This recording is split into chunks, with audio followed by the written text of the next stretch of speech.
Dah rakam ni.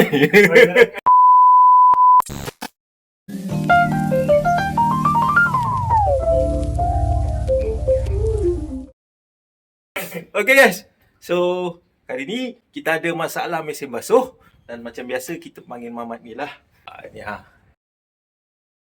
Kita panggil orang yang pakar dalam bidang dia. So hari ni Nep ikut sekali Nep Lama tak ikut. Jadi pembantu peribadi bawa tool dan kelengkapan ni. Okey bang, apa masalah mesin basuh ni? Okey, masalah mesin basuh ni dia bunyi berdengung je. Tapi tak jalan. Okey, dia ada apa? Macam tu je. Dia dah hidup tapi tak jalan Bunyi je. Maksudnya bunyi tu dia kena jalan kan. Yang ini tak nak jalan. Jom kita kaji kenapa. Okey, jom. A few moments later. Okey, ini tengah nak start. Okey, kita hidupkan. On, start. Okey, dekat sini dia punya motor ni dia tak bunyi.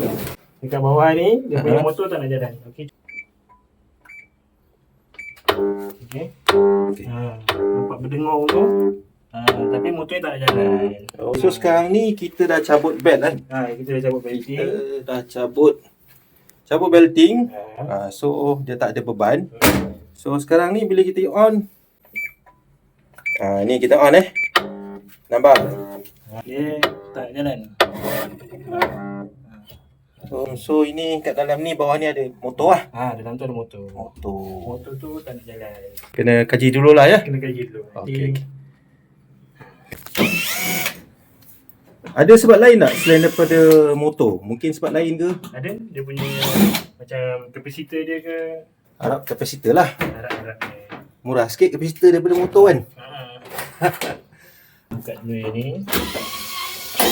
Okey, buka dah. Ni dah buka. Kapasitor ni dia nak senang tahu dia rosak, dia ada kesan macam rosak lah. Ada meletup ke, tapi yang ni nampak macam elok. Kita kena check pakai meter. Dekat sini dia punya kapasitor ni dia bagi tahu 11 UF. Nak tahu kapasitor ni saiz berapa, nombor paling besar dekat sini, tulisan paling besar 11. Jadi maksudnya 11 UF lah. Jadi kita check pakai meter dulu.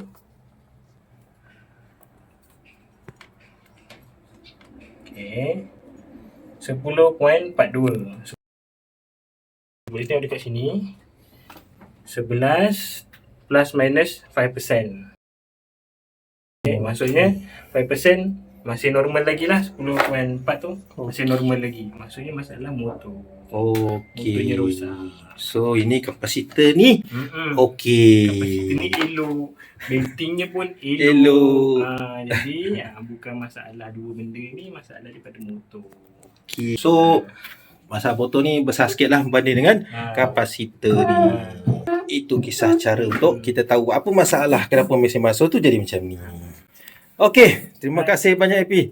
So kalau kata kita nak guna khidmat ni AP macam mana kita orang cover satu Selangor dengan KL. Boleh call nombor kita orang 011-288-99219. Okey, terima kasih bang. Alright. Assalamualaikum.